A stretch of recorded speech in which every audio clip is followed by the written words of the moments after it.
there.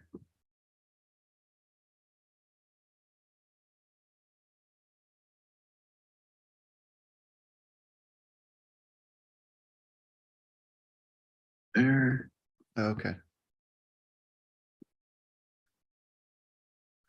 All right, so we're finally in case 3 for solving homogeneous equations. These are second order homogeneous equations. Homogeneous means they're linear, right? Linear equations with, and they have a 0 on one side with constant coefficients.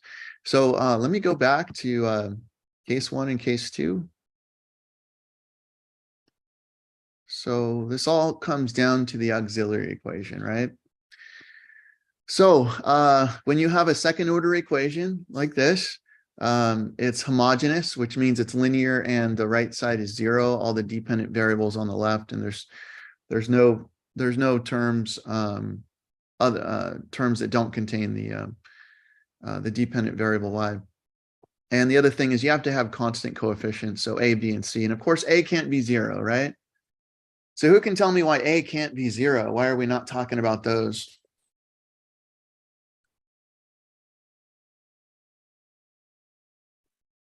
It wouldn't have second order. Yeah, because if a is equal to 0, then it's no longer a second order equation and it's first. So yeah, you definitely want to have a not equal to 0. So all right, so so the idea with these types of questions is we use this auxiliary equation method. So I showed you basically the motivation and the theory behind it, so we don't have to redo it again. But the idea is you start with this equation and then you write down the associated auxiliary equation. And you're going to use the auxiliary equation as a tool for finding the solutions to the differential equation. Okay, so the idea is you write down the auxiliary equation and you solve it. So this is a quadratic equation, so you'd solve it using the quadratic formula. So what's going to happen here is these are going to be your solutions or solution, and you're going to look at this guy right in here, and this will actually qualify us into one of 3 cases for the auxiliary equation. If b squared minus 4ac is greater than 0, then you're going to have 2 distinct roots, 2 distinct r values. And if b squared minus 4ac is equal to 0, then basically you have a plus or minus 0, so that's not doing anything. So you'll just have one solution there. And the third case we haven't talked about yet, this is going to be today, is when b squared minus 4ac is less than 0. So this one's a little trickier because what happens here is you're going to be taking the square root of a negative. We haven't talked about that since algebra. Remember complex numbers? So it seems like we introduced them and then we forgot about them for a long time, right? So yeah, so we're gonna talk about those. So I do want to point out though that case 1 and case 2, as far as the mass spring oscillator, these are the underdamped cases, right? Right? Case 1 and case 2. So let me show you what I mean when I say underdamped. So this is when the discriminant's greater than 0 or equal to 0. So I'm going to go over to the slopes app. So I put this app as a download that I wanted you guys to download either on an iPad. I think there's an Android version too. You don't have to, but it's a real quick way to visualize a mass spring oscillator and to see the position function. If you want, you can see the velocity function too. You just turn it on and off here, but the one we're interested in is the Y, right? So that's the position. Okay, so let's throw up a model here. We're going to do undamped oscillator. So when you say that the oscillation is undamped, what does that mean about the B value here? What does the B value have to be in our equation? It has to be 0, yeah. So the B value is the coefficient of friction, or the friction constant, right? So so what I'm going to do is I want to pick some values here. So for my mass A, I'm going to pick a 1. And for the frictional constant, we'll choose 0. That'll make it undamped. And for the spring constant, we'll use a 4. And for the initial position, we'll use a 5. You can see that. That's the position. And the initial velocity, there's going to be none. However, you can imagine what would happen if the initial velocity was, let's say, +2. See how it jumps up there? Okay, but we're gonna set it equal to 0. All right, how do I make it smaller again? Huh, okay, well, that's fine. All right, so this is undamped motion. So if I press play here, what's going to happen is the oscillator is just going to go back and forth. So let's set it up and go. And you can see there's no energy being drained from the system, and that's because the coefficient of friction is 0.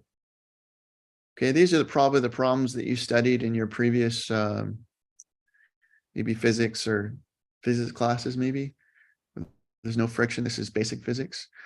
Also, what's the forcing function here in this particular example? Yeah, it's 0. That's really cute. Right? Yeah, 0. So there's no driver on this thing. You've got the wall, and the wall isn't being moved at all. Okay, in fact, I don't really like the way this program sets up their driver because you don't see the wall moving. So I wouldn't use this one when you have a driving function. Okay, so now what we're going to do is we're going to increase B. So in section 4.2, we talked about case 1 and case 2. This is when we had 2 distinct roots. So when B squared minus 4AC, let's do greater than 0 first. So that's going to be underdamped motion. So model underdamped. Oh, wait, no, I did that wrong. Overdamped, right? Overdamped motion. That's when B squared minus 4AC is greater than 0. All right, so let's look at our B squared minus 4AC. So you're going to take your B value. I've set it equal to 5 now. So that's quite a bit of friction. B squared minus 4AC, is it clear that that's greater than 0? Is that good? All right, so the fact that it's greater than 0 basically gives you these 2 distinct roots, and then you can do, y equals e to the RT for both of them, and to get the general solution, you'd put constants in front, add them together, and then you have the general, and then you could use your initial conditions to find the particular. All right, so let's see what happens here. This thing is overdamped, so we'll press play. So there's so much friction, it's like going through molasses, right? And it approaches equilibrium over time. Okay, so what we're going to do is step up here. So this one we had B squared minus 4AC is greater than 0. Let's see what happens when B squared minus 4AC is equal to 0. So this is also technically overdamped because it doesn't oscillate. Anything that doesn't oscillate is overdamped.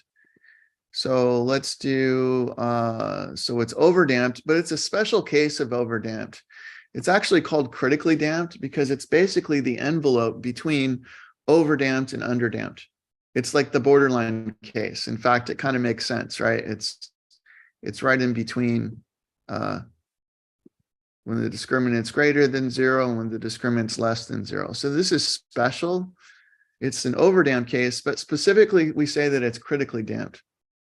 Okay, so when you are, let's say you're going to be an engineer designing shock absorbers on a car. Generally, what you'd want to do is you'd want to make the system as close to critically damped as possible. Critically damped basically means you're going to have no oscillation, which you definitely want when you're driving in a car. You don't want it to be bouncing up and down. You want it to come back to, like if you go over a bump, you want it to come back to equilibrium as fast as possible. So here's the overdamped case. So let's check B squared minus 4AC. Looks pretty similar to the last one, right? So is that the right one? Critically damped. There we go, critically damped.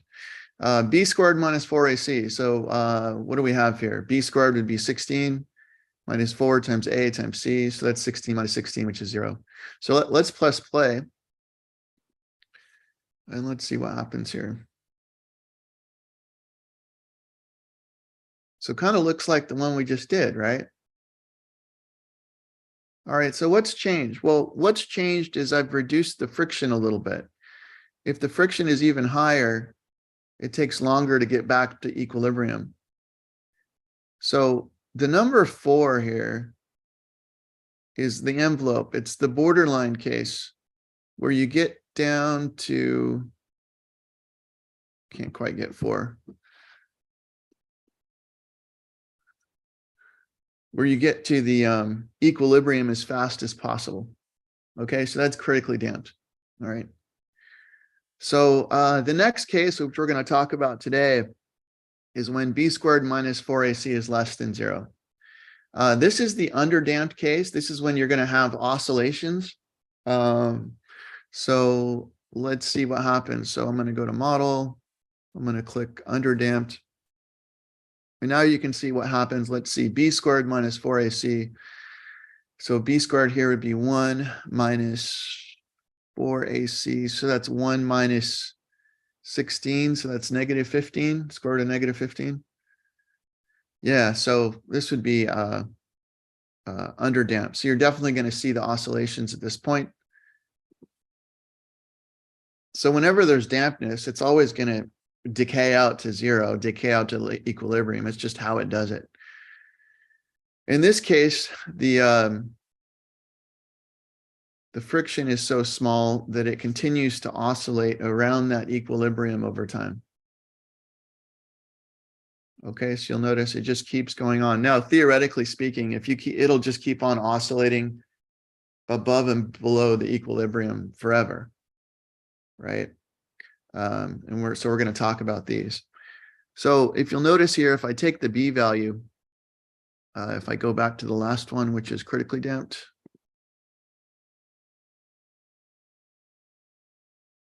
what you can do, I'll just reset this. Okay.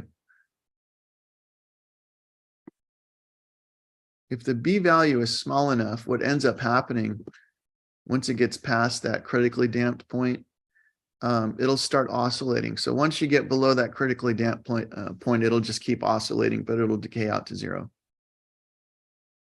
Okay, do you guys have any questions about the 3 cases?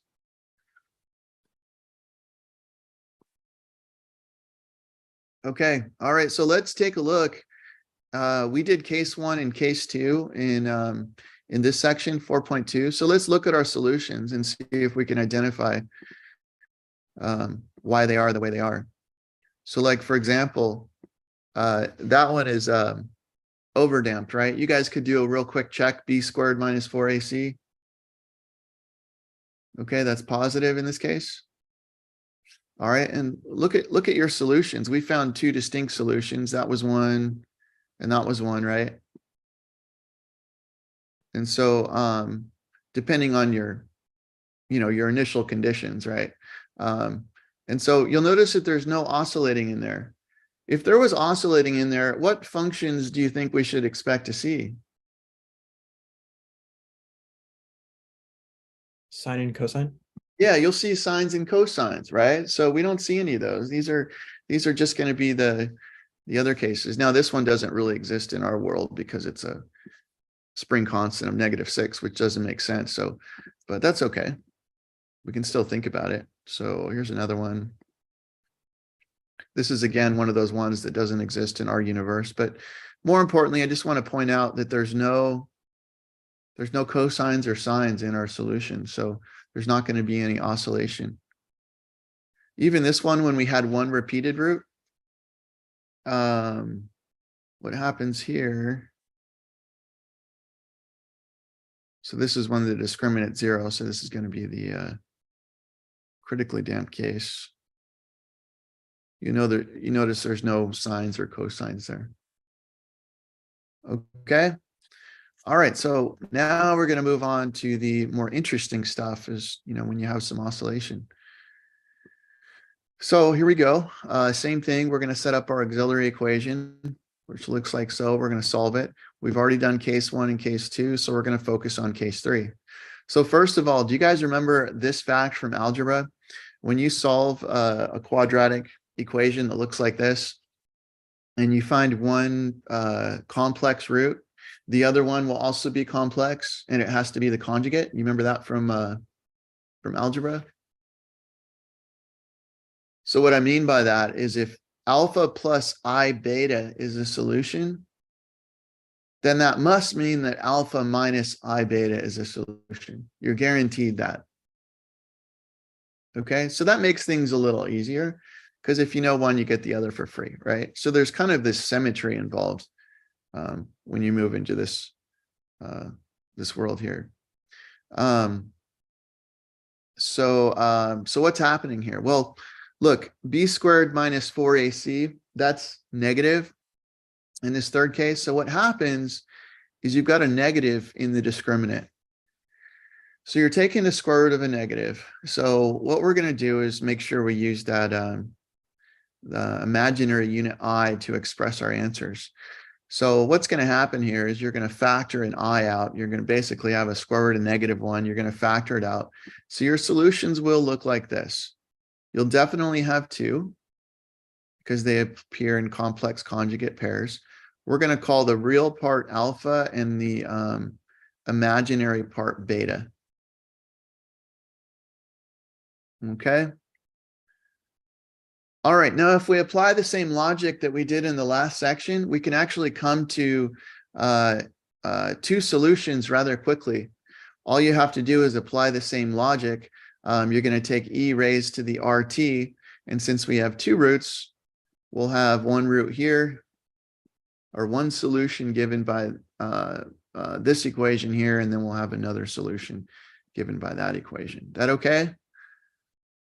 Just using the same logic we used before. Now, assuming those are linearly independent, what that means is we have the general solution. All we have to do is slap a C1 and a C2 in front of both of those, and then add them together, and this will give us all possible solutions. So, you know, if you had your IVP, you could look at every possible set of initial conditions, and you could solve for a particular solution, C1 by finding a C1 and C2. However, there's one kind of big issue that I've been avoiding talking about so far. The issue here is we have an I in the exponent of an exponential function. Do you guys know what it means to take e raised to the I power? Probably not, unless you've studied this before, but we've never defined it, right? We've gone through all of calculus and algebra, and as far as you know, we don't have a definition for it. So because of that, our solution doesn't really make sense, right? It's like, okay, you could state it, but it has to make sense, right? So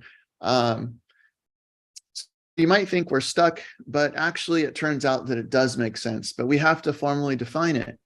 We have to figure out what it means to take an exponential function and raise it to the ith power.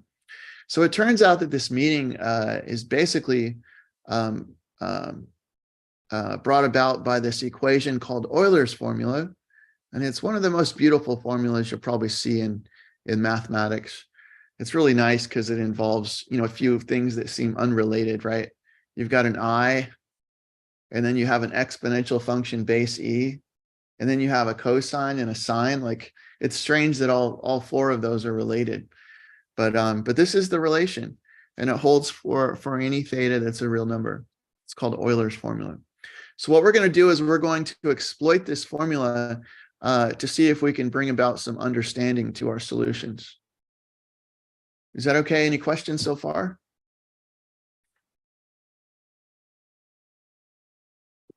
Okay. All right, so let's investigate Euler's formula. So here's one way to investigate it. Let's take a look at a very simple differential equation, simpler than the one I showed you above. Let's say it's y double prime plus y equals 0. So in this case, the auxiliary equation is r squared plus 1 equals 0. And if you solve that auxiliary equation, you get 2 solutions to the auxiliary equation, r equals I and r equals -I. So like I said, they always come in complex conjugate pairs. So essentially this is 0 plus I and this is 0 minus I. So the real part is 0. What's the imaginary part?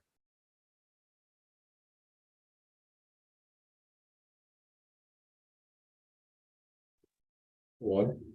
No, Yeah, okay. it's kind of a trick question. You might say it's I, but it's actually 1. The imaginary part is also a real number. It's how many imaginary units you have. So the real part's 0 and the imaginary part's 1. Does that make sense? Yeah, I know it's tempting to say, what about the I? Well, that's already factored in. That's included. So, okay, so it's got a real part of 0 and an imaginary part of 1. All right, so this suggests if we go about the same logic like we did before, you just take e raised to the RT as a solution. So this suggests that we have these two solutions. Okay, so just like we did above. So here's the thing. We want to see if we can come up with some understanding of this. So here's what we're going to do. We're going to stop just for a second, and I'm going to throw out 2 functions that I think might be solutions to the original differential equation. So we're just going to randomly throw these out here. Cosine t and sine t. Okay, and then I'm going to show you how they're related. So look, cosine t, I claim that's a solution to my original differential equation. How could I check to see if cosine t is a solution to that differential equation? Take the derivatives and plug in. Yeah, just plug them in. Yeah, so we'll take the second derivative and the 0th derivative, and what you'll see is you do get 0 equals 0. And then same thing with sine t. Okay, so we have these 2 solutions. All right, so this kind of makes you think that maybe the solution that we generated here maybe is somewhat related. Maybe these guys are related to the trig functions. So that gives you some suggestion, right, as far as there might be some relation between the 2. So this relation is given by, again, Euler's formula. Here's the formula once again, e to the I theta equals cosine theta plus I sine theta. This formula works so long as theta is a real number. So this formula actually is derived from something you guys learned in Calculus 2. Do you remember studying the Maclaurin series for e to the x? What's the difference between a Taylor series and a Maclaurin series? Do you remember that?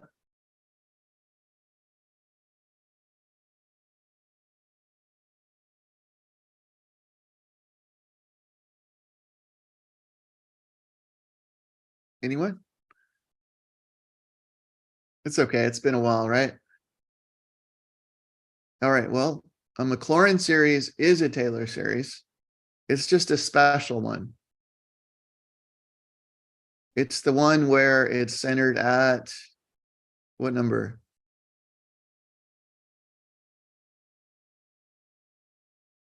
It's the one where you expand about 0. Okay, so Taylor series, you can center it anywhere you want. By the way, we're going to be studying these later on at the very end of the class. But a Maclaurin series is a Taylor series. It's like a subset. It's just that a Maclaurin series, it has to be centered at the origin or at 0. Okay, so we learned this back in Calc 2. We learned that if you take the e to the x function and you expand it about x equals 0, you get this infinite polynomial. This is the polynomial you get. So that is the Maclaurin series for e to the x. You can show that the remainder goes to 0 and it actually does converge. So that means that this function is identical to this function. It means you can use them interchangeably, right? And you might ask, well, why would you want to do that, right? This looks so much nicer. Well, there's lots of reasons why.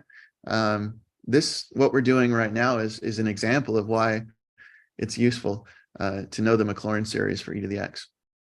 Now, the Maclaurin series that we talked about in Calc 2, it only applied when x was a real number. And that's because calculus, we've been so far just studying real numbers.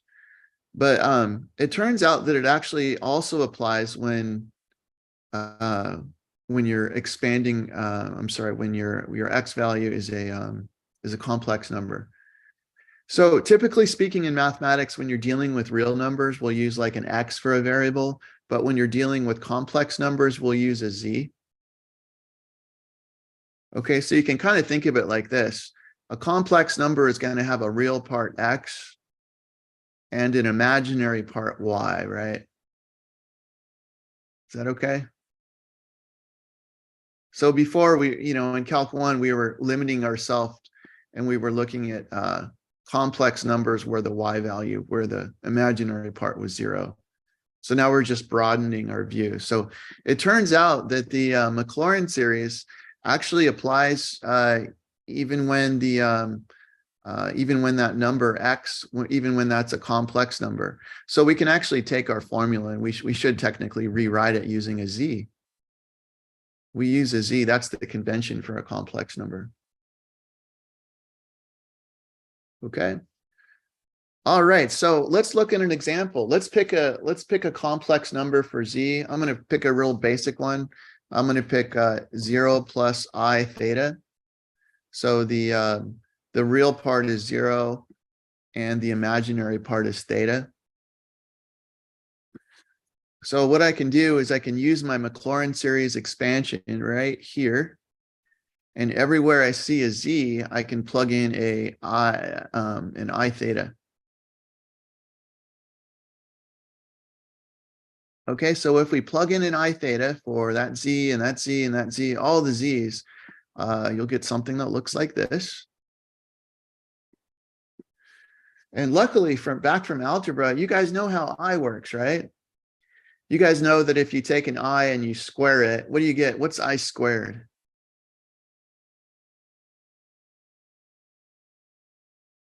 Almost. So yeah, I is the square root of -1. So I squared would be -1, right?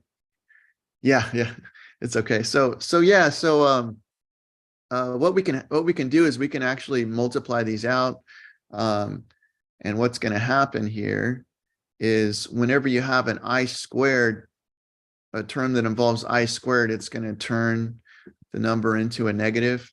And you can factor out an I, and you could figure out the pattern. So what's going to end up happening is you'll have something that looks like that once you expand it out.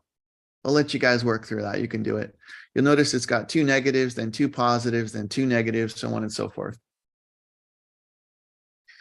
Well, then what you can do, if you're careful, you can actually take this sum and you could break it into the sum of these two guys.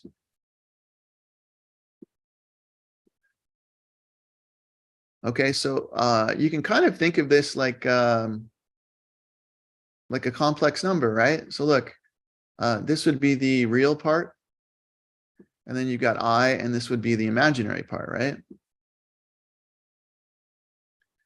Okay, but this is actually a known Maclaurin series. This is the Maclaurin series for cosine theta. And this is also a known Maclaurin series.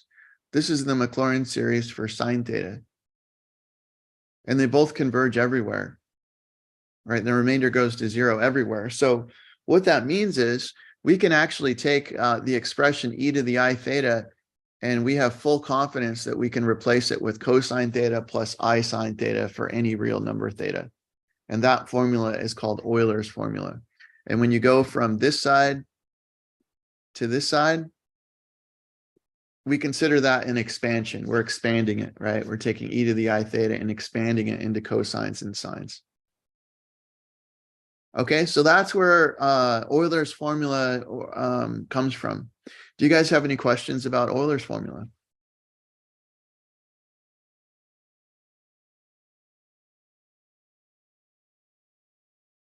Okay.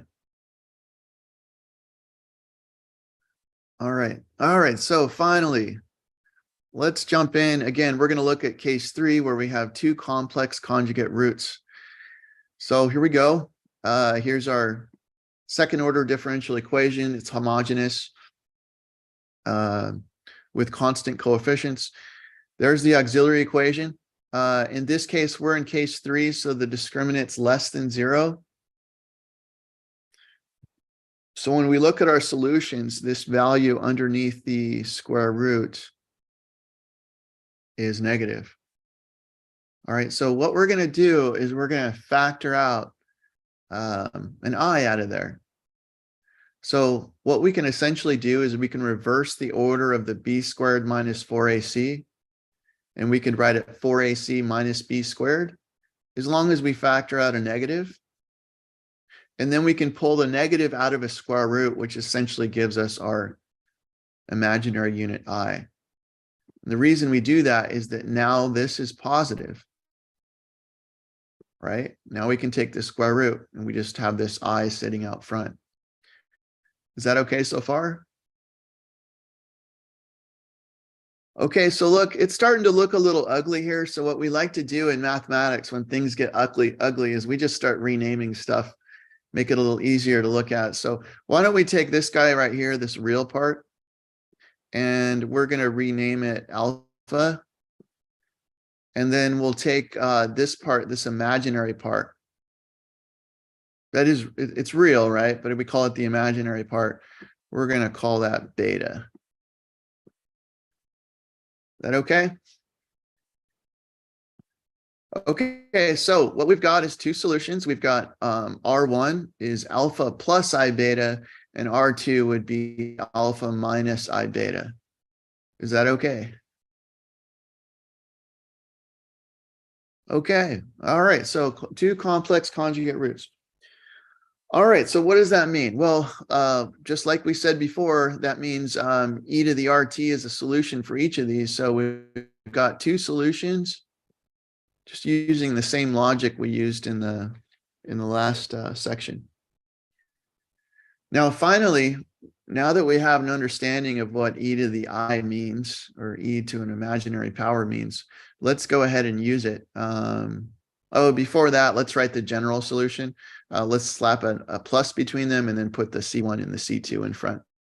And this works so long as they're linearly independent, which they are. You guys could prove that if you wanted to. It's just as long as one's not a constant multiple of the other.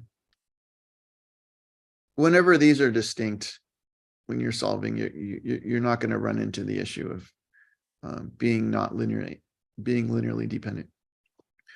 Okay, so finally, let's take our solutions and see if we can rewrite them. So let's take a look at, we can do both at the same time. So here's e to the alpha plus or minus I beta t. So what we're going to do, first of all, is we're going to push the t through, like so. Then we're going to use the product rule for exponents. Is that okay? All right, and then we're going to apply Euler's formula on this. Now, there's no need for Euler's formula over here because there's no imaginary unit. So we leave the e to the alpha t alone. But the e to the I beta t, if you choose the positive one, it's going to be cosine beta t plus I sine beta t. And if you choose the negative value right there, that's going to give you the other sign, cosine beta t minus I sine beta t. Okay, so you've got these two values right there, plus and minus. So what you would say is we've just expanded e to the alpha plus or minus I beta t. Okay, so each of these solutions, this one and this one, should be expanded, right? Okay, so let's take our general solution and let's expand it. So over here, we could expand it like so. Is that okay? And then over here, we could expand that one like so. Do you notice they're pretty much identical? There's only one difference, right? The plus and the minus. So I know it looks like a lot, but it's really not a lot because of the symmetry. You're always going to have this situation with the symmetry. So if you get one of them, just change the plus to a minus and you'll get the other one. Is that okay? Any questions so far? All righty. Okay, so we've got the general solution. It's not pretty, but that's the general solution. So let's say this was an IVP. So when you have an IVP, you're going to have the second order, you're going to have two initial conditions. And the idea with the IVP is you take the initial conditions, you plug them into the 0th derivative and the first derivative and set them equal to their corresponding values. And then you solve for C1 and C2. But we kind of have an issue here. We have the 0th derivative, but we don't have the first derivative. So you're going to have to differentiate this function. So the issue here is that we've never differentiated over complex numbers. We've only differentiated over real numbers, right? In Calc 1 and Calc 2, there was no i's involved in any of our constants.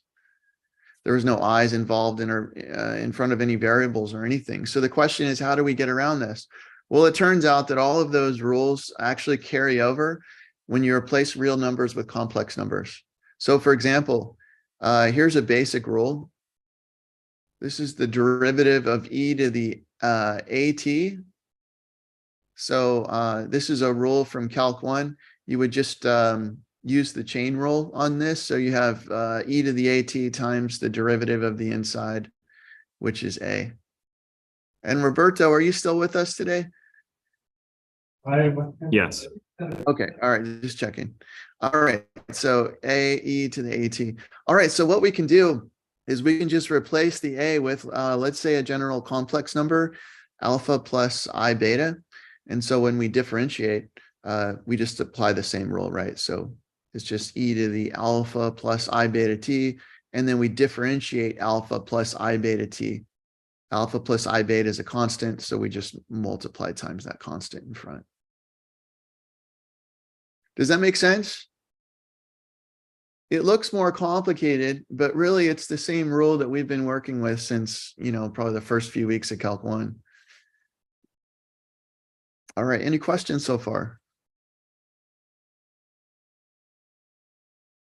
Okay, do you see why we need to know how to differentiate? Can someone tell me why we have to use it? Why is it needed when let's say we're solving an IVP?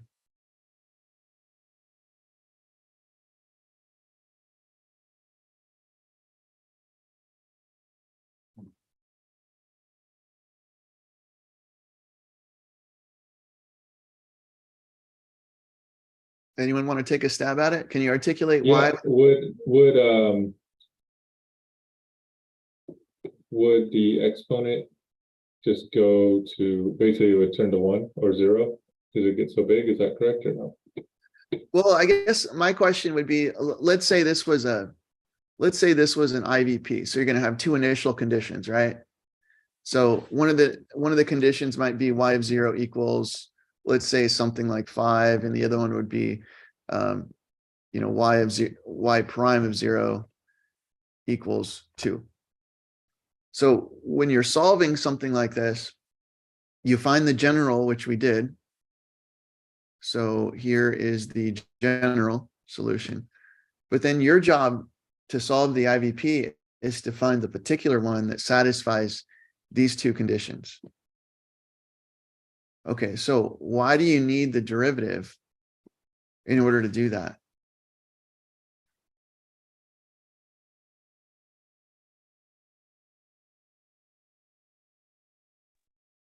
So Roberta said, go ahead.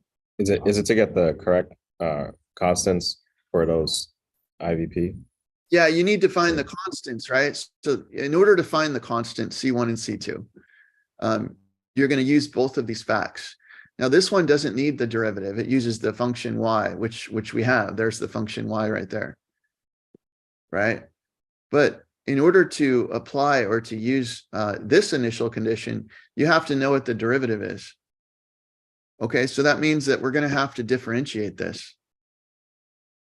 Right, so that's why we had to go through this and kind of explain why we could extend our old differentiation rules.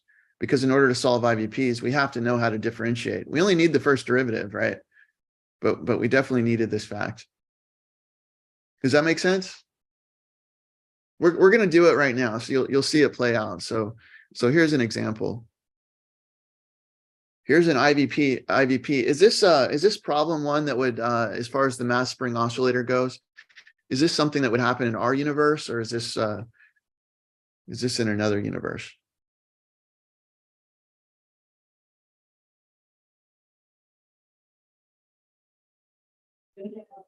Our universe, Yeah, and why is that? positive spring constant. Yeah, so it's got a positive mass. You need to have positive mass in our universe, right? It's got positive friction, which we have in our universe, and positive spring constant, right? So yeah. And then can you explain what this is saying? When you say y of 0 equals 0, in terms of the spring system, what is that saying in words? Is it from at rest, starting from at rest? Yeah, the initial position is at y equals 0. Yep. And then this says the initial velocity. Abid's got it, right? Initial velocity is 2. So it's going to have an initial velocity in the upward direction. Okay, so yeah, we should be able to solve this thing. So before we go any further, is this let's see, undamped, overdamped, critically damped, or underdamped? All you have to do is check b squared minus 4ac, right? So which one are we in? Yeah, it's underdamped, right? So you could check it out. Look at. So it's b squared. Oops. B squared minus 4ac. Okay, so b squared. So that's 2 squared. Geez. Minus 4 times 1 times 2.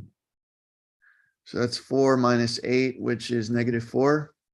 So the discriminant's negative, which means our auxiliary equation is going to have 2 complex conjugate roots, right? Okay. So this is that's why it's underdamped. We're going to have some cosines and sines in there. All right, so here we go. First, let's find the general solution to the differential equation, and then we'll use the initial conditions to solve for the constant. So there's the corresponding auxiliary equation. This is our tool to find solutions. So we're going to take this thing. You guys could find the solutions to the auxiliary equation. There's 2 of them, and then come in complex conjugate pairs, -1 plus I and -1 minus I. Okay, so this yields the general solution. Here's one of them. Here's one solution, e raised to the RT, and then another one, e raised to the RT. If you add them together, put constants in front, then you've got a general solution. So then we're going to expand each of them. Let's see if you guys follow this. If you take this guy over here, you can expand it like so. So let's walk through this. What's your alpha value? Up here. There's alpha and beta, right? What did you say? -1. Yeah, the alpha would be -1, right? And what's your beta? 1. Yeah, be careful there. I think a common mistake I see some semester to semester is people write an I there, but it's just a 1. It's the imaginary part, which is a real number. Okay. All right. So just from these 2 values, you can write out the solution. So the solution is e to the alpha. So there's your alpha t, I should say, e to the alpha t. And then cosine beta t plus I sine beta t. It just so happens that the beta value here is a 1. Is that okay? All right, now once you get one of them, once you get this one, you kind of get the other one for free, right? All you have to do is change the plus to it, to a minus. All right, we still going okay? All right, now since this is an IVP, we're going to need the 0th derivative, which we have, and the first derivative in order to plug in the initial conditions and set them equal to, what is it? 0 and 2. So we're going to need the first derivative here. So let's go ahead and differentiate. So you can differentiate one of two ways. You could differentiate this one, or you could differentiate this one. I think the way I did it is I differentiated this one and then took the result and expanded it using Euler's formula. So if you differentiate this one, just apply the normal differentiation rules, so that your derivative looks like this, and then you could expand it. I'll let you guys work through the specifics here, but that would be the expansion. Okay. You maybe can't do that in your head right off the bat. That's okay. Put a little star next to it. See if you can work through that on your own. Okay. All right. So now we've got y and we've got y prime. At this point, let's use those initial conditions. We know that y of 0 is 0 and y prime of 0 is 2. So we'll plug both of those in, and this will yield two equations. The first equation is that one, and the second equation is that one. Luckily, when you plug a 0 in, a lot of the stuff disappears. And what'll happen is this will reduce down to this equation, and this one will reduce down to this equation. Is that okay? Okay. All right. Now, finally, we just need to solve for C1 and C2, right? That's the whole point of doing these IVPs. So this one probably just solve by substitution. I would just solve C1 equals negative C2 and then just plug it in, solve it like a normal system. There's some complex numbers, but the idea is the same. So there it is. There's C1 and there's C2. So we figured out the constants. So what we can do is we can write out our particular solution, just take the C1 and replace it with a negative I, and take the C2 and replace it with an I. So there's your solution. But one of the things you always do in math is you simplify your answers. You write them, rearrange them so that we can write them in the nicest way possible. So what happens here when you push the I through, you'll notice some stuff cancels. You got an I squared, turn stuff, the I squared disappears. The negative I and the plus I end up canceling. And you'll end up getting this nice solution, which involves no imaginary numbers at all. All right, so I have a question for you. Our solution didn't involve imaginary numbers at all. Think about this in terms of the mass spring system. Doesn't it kind of make sense? I mean, this is a real world problem. It definitely has a solution. Doesn't it make sense that you should be able to graph it on the XY coordinate plane? It has to be real, right? Does that make sense what I'm saying there? If this had eyes in it, it wouldn't make sense, because I know in the real world, I know what the solution, it's going to be some solution curve. It has to be, because I can just think about an oscillator. It never goes into some imaginary space or anything like that. So this kind of begs the question, look, on all of these problems, is it fair to say that all of them, or is it fair to say that none of them will have any eyes in them? Like, what's going to happen on all of these problems is the imaginary stuff is going to somehow magically disappear, right? It has to. Okay, so whether you're in our universe or another universe, you're still going to have a solution curve, and it doesn't go into imaginary space. So, and that's actually guaranteed by the existence and uniqueness theorem. So this kind of begs the question, is there a way that we can skip all of this stuff we've been doing today, skip the complex arithmetic, and just kind of avoid it altogether because it's ugly? And the answer is yes. And so moving forward, we're going to skip the I stuff. Okay. So you might have a couple questions about the I stuff in your homework, but after that, you can skip it and you can do what we're going to do next. Okay. So here's how it's going to work. Here's the motivation behind it. If you have a differential equation like so, we already talked, we already talked about this. If you have these two as solutions, you could go about it the long way, but here's a surprising fact. It turns out that if both of these are roots, this will be a solution and this will be a solution. And you'll notice that neither one involve eyes. Okay, so I'm literally like pulling this out of thin air. And I'm just telling you that these work. How can I verify that these work?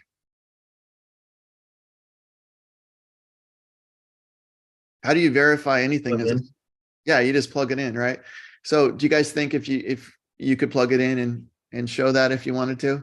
I'm not going to go through and do it, but if you want to prove it to yourself, which sometimes, everyone does, I do it all the time when I don't believe something, I'll plug it in just to make sure that I understand what's happening. But yeah, if you plug it in, you will. You could also show that these are linearly independent as well. Okay, so you have two solutions, they're linearly independent. That means that you can form a general solution.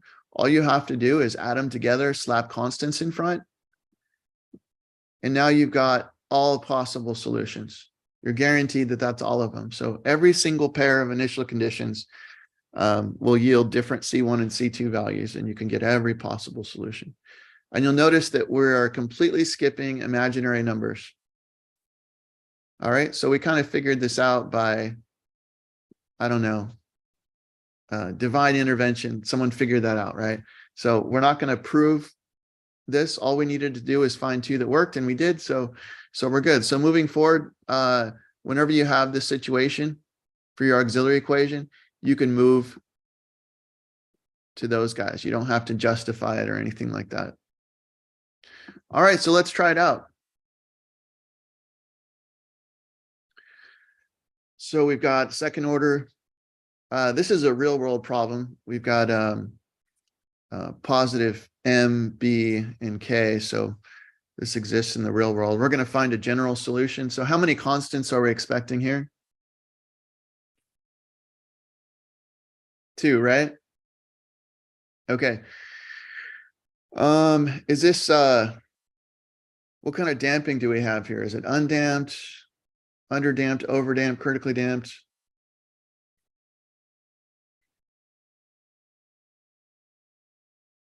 Underdamped? Yeah, you're just going to check B squared minus 4AC.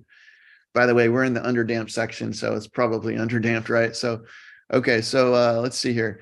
So you start off the same way. You find the auxiliary equation, and then you find those roots. Okay. All right, make sure you're comfortable solving quadratic equations. I would like you to show your work. Maybe later on in the semester, you can skip your work, but I just want to make sure you can do this. Now, you can always check your work using something like, Wolfram Alpha or something. So let me show you how to do that if you don't know already. You could just type in R squared plus 2R plus 4 equals 0. And you can see the solutions right there. There they are right there. Okay, so Wolfram Alpha is great for checking your work. It's really bad for doing your work because you guys have a final and you need to make sure that you know how to solve all that stuff for the final. Okay, so once you get here, you have to make sure to identify your alpha and beta, and they'll both be real numbers. All right, so the real part is -1, and the imaginary part is square root of 3. All right, you should never have imaginary numbers in there, just the imaginary part, right? So it's the square root of 3 i's. And you only have to look at one of them because they come in pairs anyway. All right, so we can real quickly write down the general solution. Here is one of them, one of our solutions, and the other one will be very similar. So according to our rule here, where's our rule here? There it is. Here's our rule, right? If you have your alpha and beta, your general solution is e to the alpha t cosine beta t plus c2 e to the alpha t sine beta t. Definitely makes things easier because there's no sums in there inside each term. So yeah, so here we go. So e to the 1t there, and then cosine, and then there's your beta square root of 3. And then plus c2 e to the -t sine. And there's your beta again, t. That okay? All right, so this is a general solution. So, depending on what your C1 and C2 values are, you can get every possible solution to an IVP. So, you know, let's just show you some of these. I can vary the C values. But do you notice every single one of these is underdamped? How do I know it's underdamped? Just looking at the graph. Oscillating. Yeah, if it oscillates, that's how you know it's underdamped. Okay. Oscillate basically means that it goes in one direction, comes back, and then goes in the forward direction.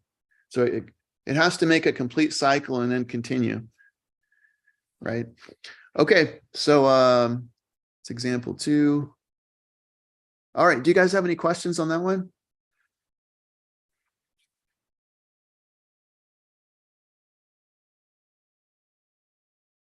Okay. All right. Let's move on. Example 3. All right. Let's say that we have a mass spring system. So we've got the mass, the coefficient of friction, the spring constant. We're going to determine the motion of the oscillator given this initial position and this initial velocity. Let's start with that, and then we'll answer the question afterwards. So what do they mean when they say determine the motion of the oscillator? What are they asking us to find?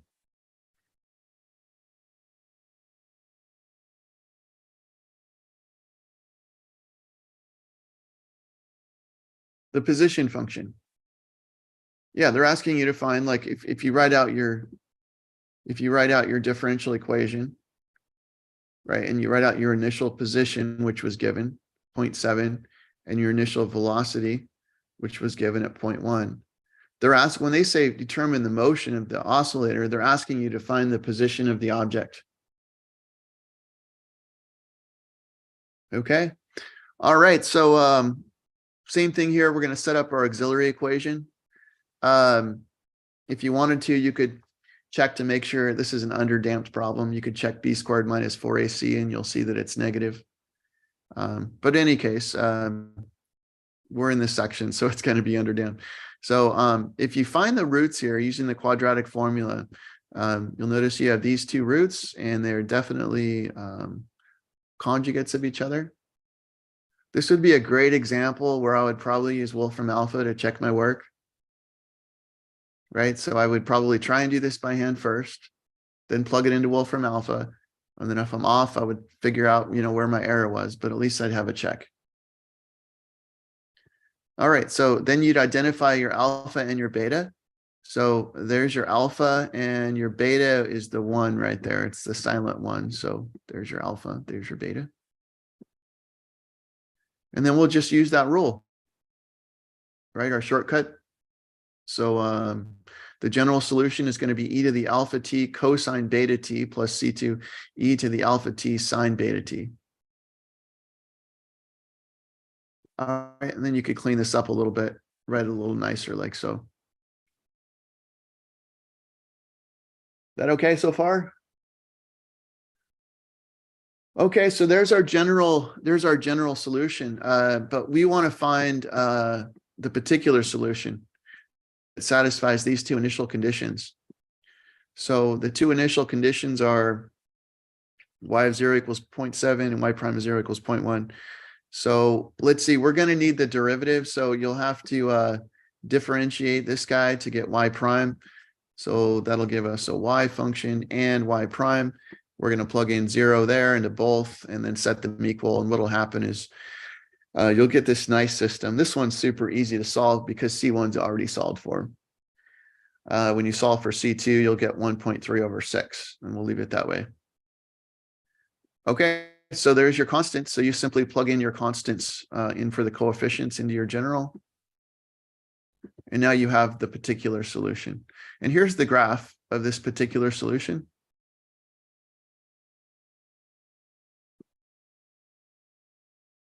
Okay, let's look for some identifying features. First of all, it's underdamped, right? Because it oscillates. And also, because we're working with the mass spring system, you should ignore everything where time is negative. We're just looking where time is positive. What else? Do you notice that the initial position seems to be pretty close to 0.7, which was given? 0.7. And the initial velocity was, what was it? Let's see. 0.1. Does that seem reasonable based upon what's happening here? It's going up, right? It's sloped upward. That's what velocity is. Okay, so looks good. All right, so I think we figured out the first part for this question, which was determine the motion of the oscillator. The second part's a little more involved. For the second part, we're asking after how many seconds does the mass first cross the equilibrium point? So let's look at our graph here. So at time t equals 0, right when we start, we're here. And so what we're curious about is the time, the t value right here, where it first passes the equilibrium point. Now it's going to keep doing it over time, right?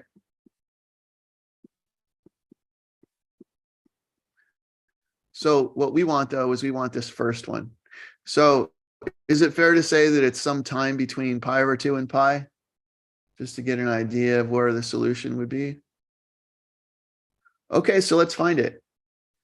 So just like all the other types of problems we do like this, if you want to find the time value where y is equal to 0, basically just set y equal to 0. So we're going to take our function, which we found, and we're just going to set it equal to 0 and then solve for time. All right, this one looks a little ugly though. Trying to solve for t here, that might throw you for a loop at first. All right, so one thing you might try is you might try factoring out a cosine t. Okay, if you factor out a cosine t, this is what we'll get. We'll have to introduce a 1 over cosine t over here to make that work. All right, so what's going on here? Well, if you factor out a cosine t, essentially it gets rid of the trig function on this guy, which is useful. You'll find later on, just down here, you'll find out why that's useful. All right, so now at this point, we've got something times something equals 0. All right, so whenever that happens, that means that either cosine t is equal to 0 or this thing in green is equal to 0. But here's the thing. When cosine t is equal to 0, we can actually see when that happens. Let's see, cosine t is equal to 0 when t equals pi over 2. When t equals 3 pi over 2. See what I'm doing? So pi over 2, 3 pi over 2, 5 pi over 2. So odd multiples of pi over 2. But I mean, look at pi over 2. So the function's certainly not 0 at pi over 2. And it's not 0 at 3 pi over 2, it's below 0. And 5 pi over 2, it's above 0. So there's really no interest in this one, the cosine t equals 0 one. So we're not interested in that one. We want to know when y of t is 0, and that certainly doesn't yield, when that's 0, it doesn't yield y of t equal to 0. So the only factor that we're really interested in is this one. Okay, so we're going to set this one equal to 0 and solve for t. So if we set this one equal to 0, now this doesn't have a trig function involved, makes things a little easier. So I don't see that I did anything in the first step. Oh, I just replaced the sine t over cosine t with tan t. Then we'll drag this to the other side. And then I'll get rid of this guy by dividing by it. And then I'll simplify the right so that I've got tan t equals negative 0.7 over 1.3 divided by 6, which we can simplify like so. Now our goal is to solve for t. So what do you propose we do if we want to solve for t here?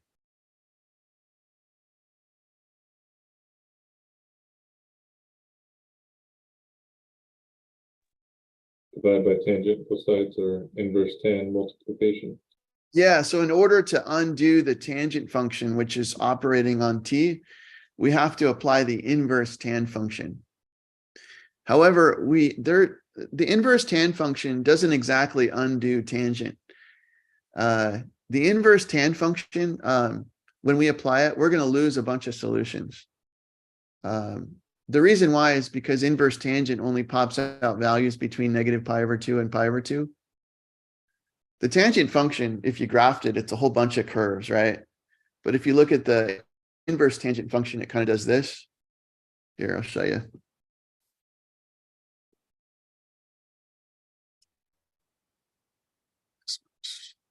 And we're almost done, guys. Probably another 15 minutes and we'll get out of here. So here's tangent of t.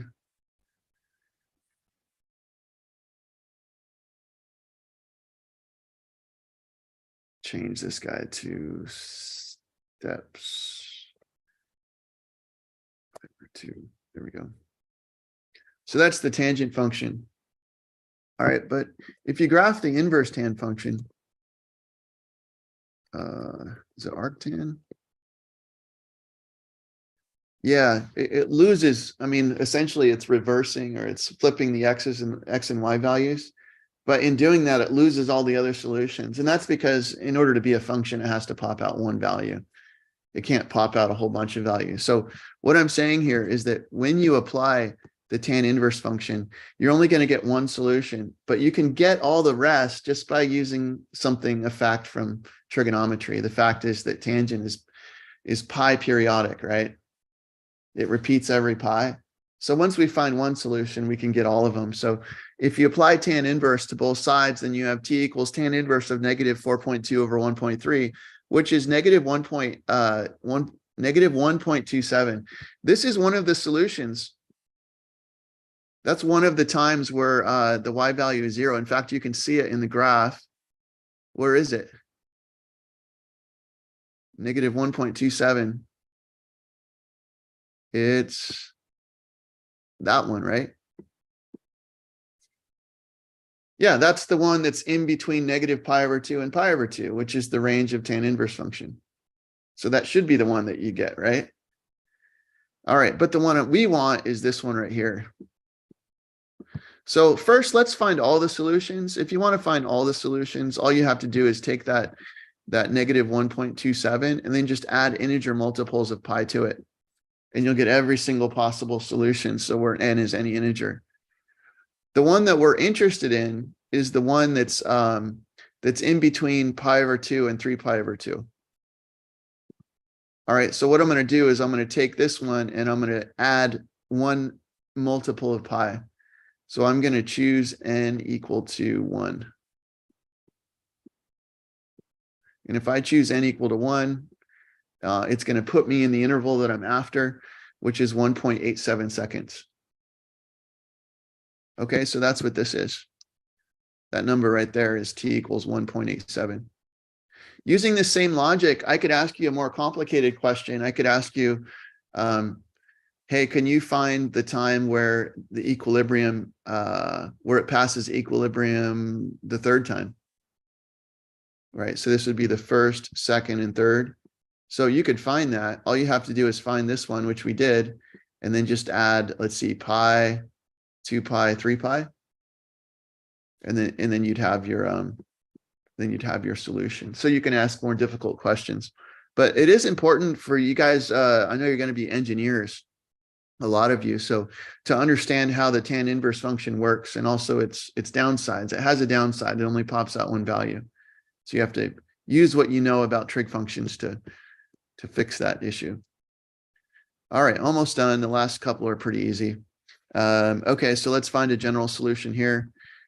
You'll notice the only difference between this problem and the last one is we changed the positive to a negative.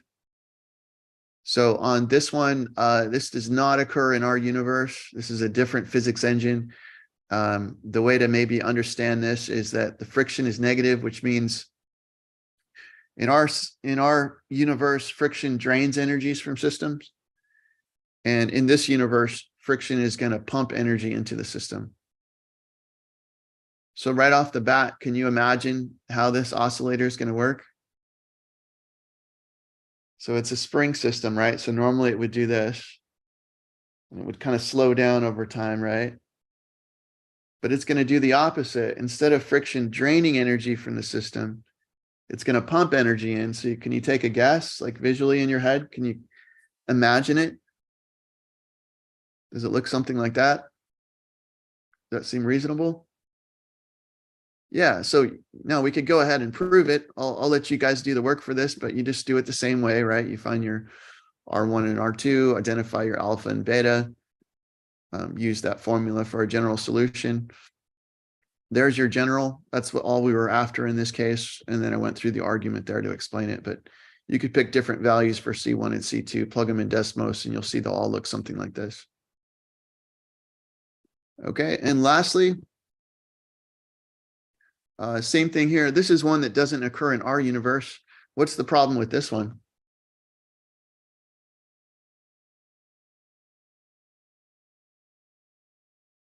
Yeah, the spring constant is negative. So this would be an alternate universe where springs act different. So when you stretch a spring out, instead of wanting to go back to equilibrium, it's going to push further off to infinity on the same direction that you've displaced it.